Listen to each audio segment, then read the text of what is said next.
এখন তোমরা দেখছো 2023 সালে ওয়েস্ট বেঙ্গল পুলিশের লেডি কনস্টেবলের যে পরীক্ষা হয়েছিল সেই পরীক্ষার প্রশ্নপত্রগুলো। ভবিষ্যতে যারা ওয়েস্ট বেঙ্গল পুলিশের কনস্টেবল পরীক্ষা দিতে চাও তারা এই ভিডিওটা অবশ্যই দেখো, তোমাদের প্রস্তুতিতে কিন্তু নিঃসন্দেহে হেল্পফুল হবে। তো প্রথম প্রশ্ন যেটা এসেছিল সেটা হচ্ছে, প্রত্যেক ক্রিয়ার সমান ও বিপরীতমুখী প্রতিক্রিয়া থাকে, এটি নিউটনের কোন গতিসূত্র? আমরা খুব সহজেই বলে দিতে পারবো যে এটা হচ্ছে নিউটনের তৃতীয় গতিসূত্র, অর্থাৎ অপশান বি হবে এটা সঠিক উত্তর। 2 নম্বর প্রশ্ন, ভারতের সংবিধানের জনক কাকে বলা হয়? 4 জন ব্যক্তিত্বের নাম দেওয়া আছে। Option A doctor B R. Ambedkar, option B Pandit Jawaharlal Nehru, option C Bal Gangadhar Tilak, option D Sardar Vallabhbhai Patel.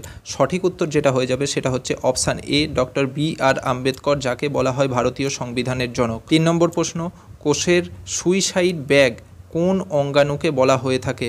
4টে কোষাঙ্গাণুর নাম দেওয়া আছে। Option A centrosome, option B mitochondria, option C lysosome, option D ribosome. সঠিক উত্তর যেটা হবে সেটা হচ্ছে অপশান সি হবে সঠিক উত্তর, লাইসোজোম, যাকে কোষের সুইসাইড ব্যাগ বা আত্মঘাতী থলি বলা হয়ে থাকে। এই প্রশ্নটা কিন্তু ক্লাস 7-8 জীবনবিজ্ঞানে আমরা সকলেই পড়েছি। এই প্রশ্নটা ভূগোল থেকে দেওয়া আছে, নিচের কোন দিনটিতে সূর্য নিরক্ষরেখার উপর লম্বভাবে মানে 90 ডিগ্রি কোণে কিরণ দেয় মানে আলো দেয়? 4টে দিনের দেয়া আছে। অপশান এ 21শে মার্চ, অপশান বি 21শে নভেম্বর, অপশান সি 21শে ডিসেম্বর, আর অপশান ডি হচ্ছে 21শে জুন। তো সঠিক উত্তর এর মধ্যে যেটা হয়ে যাবে সেটা হচ্ছে অপশান এ 21শে মার্চ। 21শে মার্চ হবে সঠিক উত্তর, যেদিন সূর্য নিরক্ষরেখার ওপরে একদম সোজাসুজি মানে 90 ডিগ্রি অ্যাঙ্গেলে কিরণ দেয়। 5 নম্বর প্রশ্ন, কংগ্রেসের সুরাট অধিবেশনে যে নরমপন্থী ও চরমপন্থীদের মধ্যে বিভাজন হয় সেটা কোন সালে অনুষ্ঠিত হয়েছিল? অর্থাৎ এই যে সুরাট অধিবেশন, এই সুরাট অধিবেশনটা কোন সালে অনুষ্ঠিত হয়েছিল? অপশান এ 1905 সালে, অপশান বি 1907 সালে, অপশান সি 1908 সালে, অপশান ডি হচ্ছে 1906 সালে। তো সঠিক উত্তর যেটা হবে সেটা হবে অপশান বি হবে সঠিক উত্তর। 1907 সালে সুরাট অধিবেশন হয়েছিল, আর এই সুরাট অধিবেশনেই নরমপন্থী আর চরমপন্থী এই দুটো দল কিন্তু আলাদা হয়েছিল। নেক্সট কোশ্চেন, এখানে বলেছে পরবর্তী বর্ণটি নির্ণয় করো। দেখো কতগুলো শব্দ দেওয়া আছে। প্রথমে দেওয়া আছে সি, তারপরে জি, তারপরে এল, তারপরে আর, তারপরে ওয়াই এবং শূন্যস্থান তারপরে দেয়া আছে। এখন বলেছে যে এই শূন্যস্থানে কোন শব্দটা দেয়া আছে। দেখো শব্দগুলো এখানে কি কোন হিসাবে সাজানো আছে। দেখো সি এর পরে দেয়া আছে জি, তো সি থেকে জি এ যেতে গেলে আমাদের 3টে বর্ণ পেরোতে হবে। আবার জি থেকে যদি আমরা এলতে যেতে যাই তাহলে 4টে বর্ণ পেরোতে হবে। আবার এল থেকে যদি আমরা আরে যেতে চাই 5টা বর্ণ পেরোতে হবে। এবার আর থেকে যদি আমরা ওয়াইয়ে যেতে চাই তাহলে কিন্তু 6টা বর্ণ পেরোতে হবে। এবং ওয়াই থেকে ওয়াইয়ের পর আমাদের দেখো কটা, ওয়াইয়ের পর আমাদের 6-এর পরে কি আসে 7, ও 7টা বর্ণ যদি আমরা পেরিয়ে যাই তাহলে দেখো আমরা এই যে বিকল্পগুলো আছে তার মধ্যে একটা শব্দ পেয়ে যাব। কোন শব্দটা পেয়ে যাব সেটা হচ্ছে অপশান বিতে যে শব্দটা আছে অর্থাৎ জি, এই শব্দটা কিন্তু আমরা পেয়ে যাব ওয়াইয়ের পর 7টা শব্দ আমরা পেরিয়ে গেলে। তো সঠিক উত্তর যেটা হয়ে যাবে সেটা হবে অপশান জি।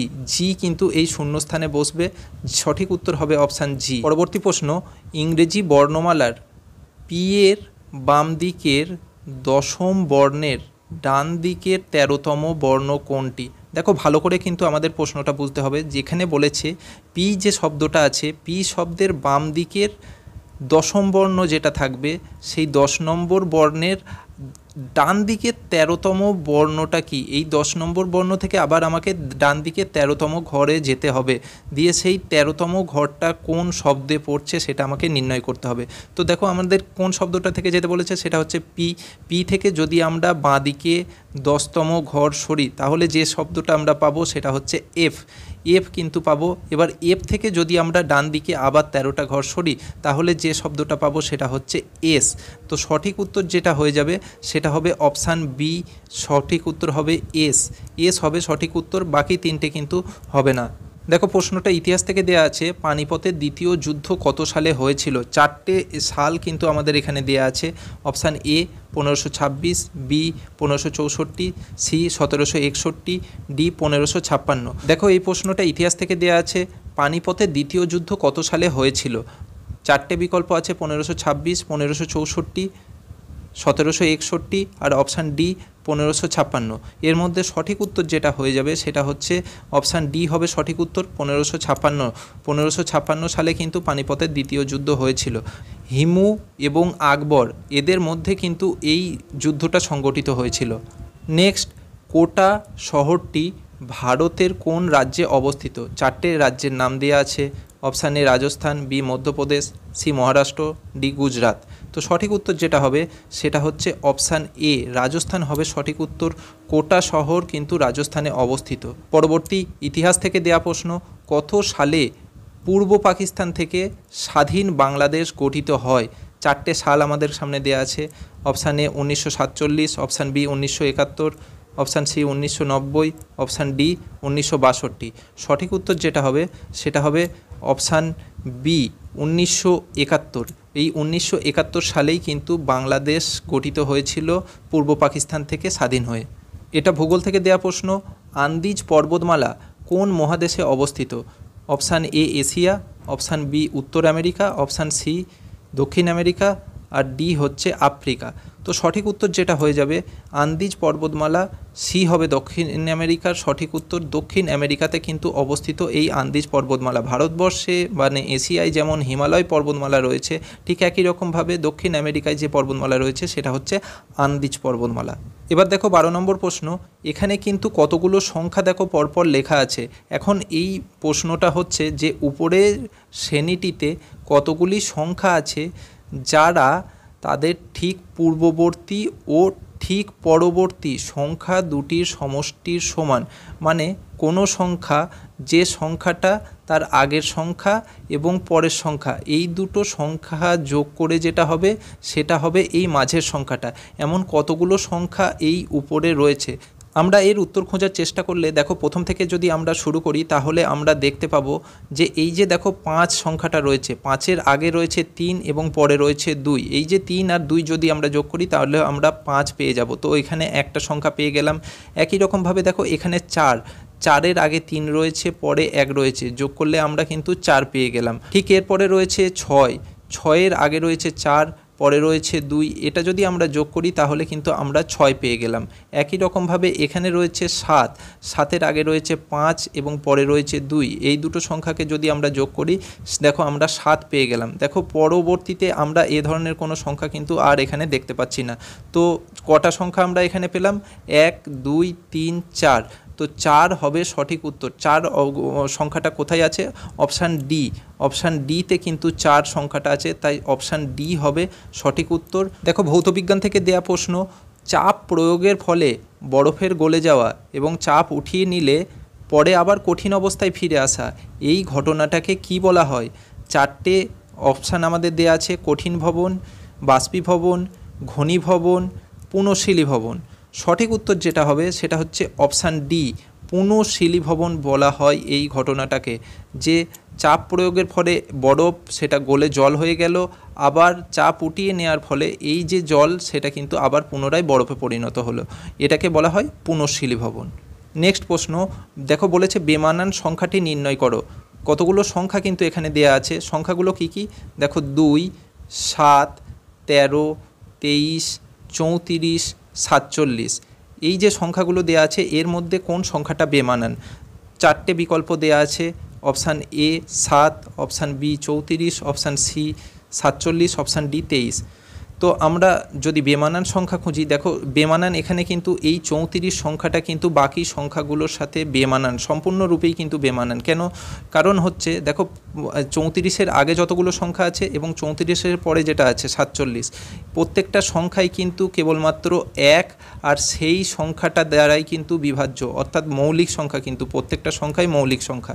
কেবলমাত্র 34 সংখ্যাটা এমন আছে যেটা 1 আর ওই 34 ছাড়াও অন্য সংখ্যা দিয়ে বিভাজ্য, যেমন 2 দিয়ে ভাগ করা যায়, 17 দিয়ে ভাগ করা যায়। তাই 34 সংখ্যাটা হবে সঠিক উত্তর অপশান বি 34।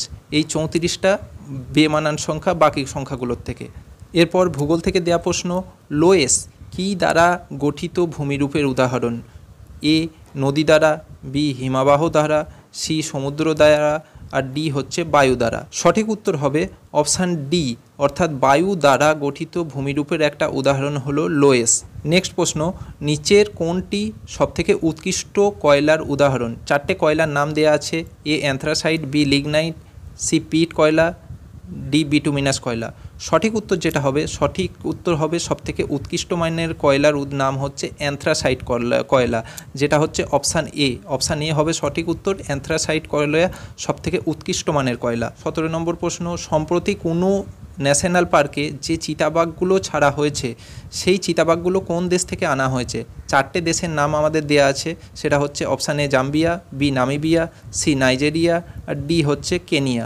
সঠিক উত্তর যেটা হবে সেটা হচ্ছে নামিবিয়া থেকে কিন্তু ওই চিতাবাঘগুলোকে আনা হয়েছিল সেই সময়তে, কিন্তু সম্প্রতি বলতে এখন নয়, কিন্তু এই পরীক্ষাটা যেই সময় হয়েছিল সেই সময়কার কথা বলা হয়েছে কিন্তু। নেক্সট, ইতিহাস থেকে দেয়া প্রশ্ন, সেটা হচ্ছে পেশোয়া শব্দের অর্থ কী? আমরা কিন্তু ইতিহাসে এই শব্দটা পেয়েছি, পেশোয়া বাজিরাও আমরা ইতিহাসে পড়েছি। তো এই পেশোয়া এই শব্দটার অর্থ কী? চারটে বিকল্প আছে, এ সেনাপতি, বি প্রধানমন্ত্রী, সি পুরোহিত, ডি রাজা। তো সঠিক উত্তর যেটা হবে, পেশোয়া শব্দের অর্থ হলো বি, অপশান বি হবে সঠিক উত্তর, প্রধানমন্ত্রী হচ্ছে পেশোয়া শব্দের অর্থ। নেক্সট, ইতিহাস থেকে দেওয়া প্রশ্ন, চিতোর কোন রাজপুত রাজ্যের রাজধানী ছিল? চারটে অপশান আছে, উদয়পুর, বুন্দেলখণ্ড, জয়পুর, অপশান ডি মেবার। সঠিক উত্তর যেটা হবে সেটা হচ্ছে অপশান ডি, মেবার হবে সঠিক উত্তর। মেবারের রাজ্যের রাজধানী ছিল চিত্তোর, যেটা বর্তমানে রাজস্থানে অবস্থিত। পরবর্তী প্রশ্ন, জেনারেল নলেজ, বিমানের কাঠামো নির্মাণে নিচের কোন ধাতুটির ব্যবহার সর্বাধিক? চারটে ধাতুর নাম দেওয়া আছে, কোন ধাতুটা বিমান নির্মাণের সবথেকে বেশি ব্যবহার করা হয়? অপশান এ লোহা, option B nickel, option C aluminium, option D তামা। সঠিক উত্তর যেটা হয়ে যাবে সেটা হচ্ছে অপশান সি, অ্যালুমিনিয়াম হবে সঠিক উত্তর। অ্যালুমিনিয়াম কী জন্যে ব্যবহার করা হয়? কারণ অ্যালুমিনিয়াম শক্ত হওয়ার সাথে সাথে কিন্তু লাইট ওয়েট মানে হালকা ধাতু, এই জন্যে কিন্তু অ্যালুমিনিয়াম বিমান তৈরিতে বেশি পরিমাণে ব্যবহার করা হয়। নেক্সট, জেনারেল সায়েন্স থেকে দেওয়া প্রশ্ন, নিচের কোনটি পটাশিয়াম নাইট্রেটের রাসায়নিক সংকেত? চারটে সংকেত কিন্তু দেওয়া আছে, option A PnO3, option B PsNO3, option C SnO3, option D KNO3। সঠিক উত্তর যেটা হবে সেটা হবে অপশান ডি KNO3, এটা হচ্ছে পটাশিয়াম নাইট্রেটের রাসায়নিক সংকেত। পরবর্তী, ভূগোল থেকে দেওয়া প্রশ্ন, ক্ষেত্রী খনিটি কোন ধাতু উত্তোলনের জন্য বিখ্যাত? অর্থাৎ ক্ষেত্রী হচ্ছে একটা খনি, এই খনি থেকে কোন ধাতুটা উৎপাদন বা উত্তোলন করা হয়? অপশান এ লোহা, অপশান বি সোনা, অপশান সি খনিজ তেল, অপশান ডি তামা। সঠিক উত্তর হবে অপশান ডি, অর্থাৎ ক্ষেত্রী খনি থেকে যে খনিজ ধাতব পদার্থ উত্তোলন করা হয় সেটা হচ্ছে তামা। নেক্সট, খুব ইজি কোশ্চেন দেওয়া আছে, সেটা হচ্ছে থাইরক্সিন হরমোন কোন গ্রন্থি থেকে ক্ষরিত হয়? চারটের নাম দেওয়া আছে, option A pituitary, option B thalamus, option C hypothalamus, আর অপশান ডি হচ্ছে থাইরয়েড। আমরা সকলেই জানি যে থাইরক্সিন হরমোন যেটা থেকে ক্ষরিত হয় সেটার সঠিক উত্তর হবে অপশান ডি, অর্থাৎ থাইরয়েড গ্রন্থি থেকে কিন্তু এই থাইরক্সিন হরমোন নিঃসৃত হয়। নেক্সট, ইতিহাস থেকে দেওয়া প্রশ্ন, সেটা হচ্ছে মারাঠা ও কেশরী এই নামের দুটো পত্রিকা কে সম্পাদন করতেন? Option A Bipinchandra Pal, option B Balgangadhar Tilak, option C Gopal Krishna Gokhale, আর অপশান ডি লালা লাজপত রায়। সঠিক উত্তর যেটা হবে সেটা হচ্ছে অপশান বি বাল গঙ্গাধর তিলক। তিনি কিন্তু এই মারাঠা এবং কেশরী নামের এই যে দুটো পত্রিকা ছিল সেই সময় মানে ব্রিটিশ আমলে কিন্তু তিনি এই দুটো পত্রিকা সম্পাদনা করতেন। নেক্সট, নেতাজি সুভাষচন্দ্র বোস নিম্নলিখিত কোন স্থানে জন্মগ্রহণ করেছিলেন? চারটে জায়গার নাম দেয়া আছে, option A Shimla, B Cuttack, C Bhubaneswar, D Kolkata. সঠিক উত্তর যেটা হয়ে যাবে সেটা হচ্ছে অপশান বি কটক হবে সঠিক উত্তর। কটক শহরে কিন্তু নেতাজি সুভাষচন্দ্র বসু জন্মগ্রহণ করেছিলেন 1897 সালে, এটা কিন্তু আমরা সকলেই জানি। এরপর জীবনবিজ্ঞান থেকে দেওয়া প্রশ্ন, নিচের কোনটি ভূনিম্নস্থ কাণ্ডের উদাহরণ নয়? চারটে বিকল্প আছে, অপশান এ আলু, অপশান বি ওল, অপশান সি ফুলকপি, আর অপশান ডি আদা। সঠিক উত্তর যেটা হবে সেটা হচ্ছে অপশান সি ফুলকপি হবে সঠিক উত্তর। ফুলকপিটা কিন্তু কোনো ভূনিম্নস্থ কাণ্ডেও নয়, বাদবাকি যে তিনটে আছে যেমন আলু, ওল, আদা, এই তিনটেই কিন্তু ভূনিম্নস্থ কাণ্ডের উদাহরণ, কিন্তু ফুলকপি কিন্তু কোনো রকম ভূনিম্নস্থ কাণ্ড নয়। নেক্সট প্রশ্ন, কোন ভিটামিনের বিজ্ঞানসম্মত নাম ক্যালসিফেরল? চারটে ভিটামিন আমাদের সামনে দেয়া আছে, option A vitamin A, B vitamin D, C vitamin K, D vitamin C. তো এখানে সঠিক উত্তর যেটা হয়ে যাবে সেটা হচ্ছে ভিটামিন ডি হবে সঠিক উত্তর। ভিটামিন ডি মানে অপশান বি, এটা সঠিক উত্তর। ভিটামিন ডি এর রাসায়নিক নাম যেটা সেটা হচ্ছে ক্যালসিফেরল। এবার ভূগোল থেকে দেওয়া প্রশ্ন, Vikram Sarabhai space research centre ভারতের কোন রাজ্যে অবস্থিত রয়েছে? তো চারটে অপশান আমাদের দেওয়া আছে। Option A Kerala, B Karnataka, C Tamil Nadu, D হচ্ছে উড়িষ্যা। সঠিক উত্তর এখানে যেটা হবে সেটা হচ্ছে কর্ণাটক রাজ্য, অর্থাৎ অপশান বি হবে সঠিক উত্তর। কর্ণাটক রাজ্যে কিন্তু Vikram Sarabhai space research centre অবস্থিত। পরবর্তী প্রশ্ন, ইমপিচমেন্টের মাধ্যমে নিচের কোন ব্যক্তিকে তার পদ থেকে সরানো যেতে পারে? চারজন ব্যক্তির নাম এখানে দেওয়া আছে। অপশান এ প্রধানমন্ত্রী, অপশান বি সেনাপ্রধান, অপশান সি রাষ্ট্রপতি, অপশান ডি হচ্ছে স্পিকার। এর মধ্যে সঠিক উত্তর যেটা হবে সেটা হচ্ছে অপশান সি রাষ্ট্রপতি হবে সঠিক উত্তর। এই রাষ্ট্রপতিকেই কিন্তু সরানোর জন্য যেটা ব্যবহার করা হয় যে পদ্ধতি সেটা হচ্ছে ইমপিচমেন্ট, বাদবাকি তিনটে কিন্তু নয়। পরবর্তী প্রশ্ন, নিচের শব্দগুলিকে সঠিক অর্থবহ ক্রমানুসারে সাজাও, মানে সঠিক ক্রম অনুসারে আমাদেরকে কিন্তু সাজাতে হবে, মানে কোন ঘটনাটা প্রথমে হয়, কোনটা আগে হয়, কোনটা তারপরে হয়, কোনটা তারপরে হয়, এইভাবে 1 2 3 করে কিন্তু আমাদের সাজাতে হবে। দেখো, এতে কি বলেছে? নিয়োগপত্র। বিতে কি বলেছে? উপার্জন মানে ইনকাম। সিতে কি বলেছে? পরীক্ষা। ডিতে কি বলেছে? আবেদন মানে অ্যাপ্লিকেশান। আর ইতে কি বলেছে? পড়াশোনা মানে এডুকেশান। তো এই যে 5টা ঘটনা এখানে দেওয়া আছে, প্রথমে যে ঘটনাটা করতে হয় সেটা হচ্ছে পড়াশোনা, অর্থাৎ ঘটনাটা কিন্তু প্রথমে করতে হয়, প্রথমে পড়াশোনা করতে হয়। তারপরে যে ঘটনাটা করতে হয় সেটা হচ্ছে অ্যাপ্লিকেশান, আগে পড়াশোনা করে তারপর অ্যাপ্লিকেশান করতে হয়, আবেদন করতে হয় মানে ডি। নেক্সট যে ঘটনাটা করতে হয় সেটা হচ্ছে আবেদন করলে তারপর কি হয়? তারপর পরীক্ষা দিতে হয় মানে এক্সামিনেশান দিতে হয়, অপশান সি। আর এক্সামিনেশান দেওয়ার পর কি হয়?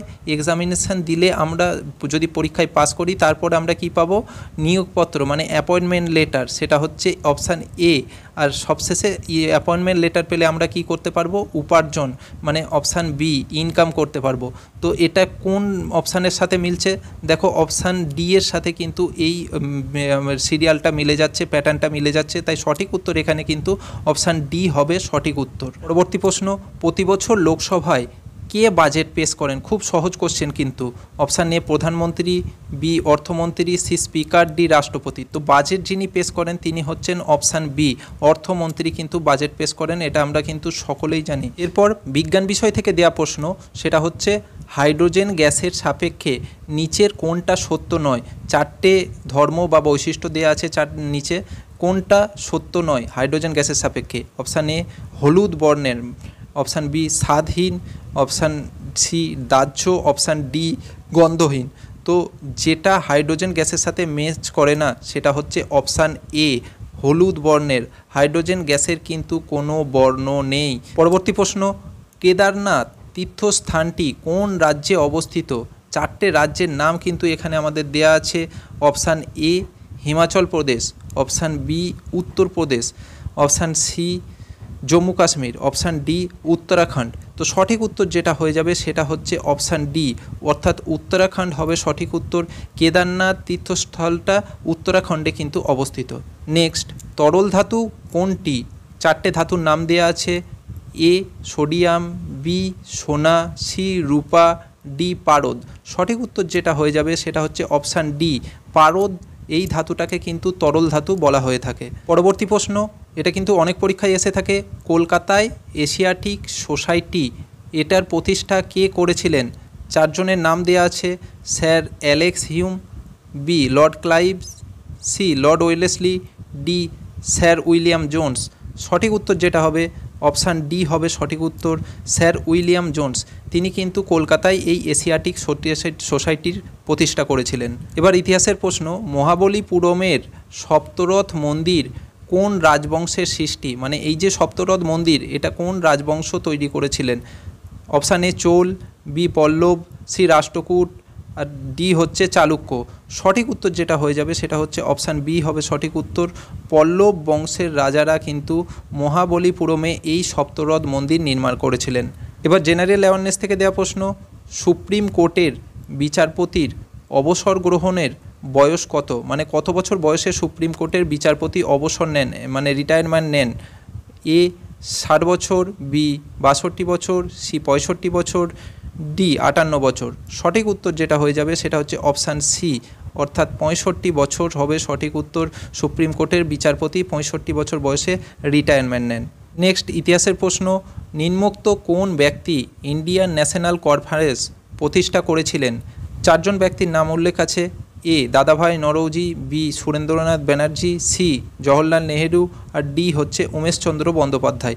এদের মধ্যে সঠিক উত্তর যেটা হবে সেটা হচ্ছে অপশান বি, অর্থাৎ সুরেন্দ্রনাথ ব্যানার্জি।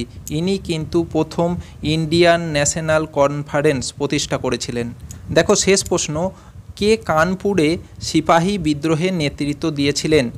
এ মঙ্গল পাণ্ডে, বি কুনওয়ার সিং, সি নানা সাহেব, ডি লক্ষ্মীবাই। এদের মধ্যে সঠিক উত্তর যেটা হবে সেটা হচ্ছে অপশান সি, নানা সাহেব হবে সঠিক উত্তর। নানা সাহেব তিনি কিন্তু সিপাহী বিদ্রোহের নেতৃত্ব দিয়েছিলেন কানপুরে। এই নানা সাহেব কিন্তু দ্বিতীয় পেশোয়া বাজিরাওয়ের উত্তরসূরি হিসাবে পরিচিত ছিলেন। আশা করি পুরো ভিডিওটা দেখে তোমরা বুঝতে পারলে যে 2023 সালে যে পরীক্ষা হয়েছিল সেই পরীক্ষায় কী ধরনের প্রশ্ন এসেছিল, আর আগামীতে তোমরা যারা এই পরীক্ষা দিতে চলেছো সেই পরীক্ষায় কী ধরনের প্রশ্ন আসতে পারে মোটামুটি তার একটা আন্দাজ তোমরা এখান থেকে করতে পারলে। যদি এরপরেও তোমাদের কোনো কিছু জিজ্ঞাসা করার থাকে কমেন্ট বক্স তোমাদের জন্য খোলা রইল। আর আমাদের সঙ্গে জুড়ে থাকার জন্য তোমরা কিন্তু চ্যানেলকে অবশ্যই সাবস্ক্রাইব করে রাখবে।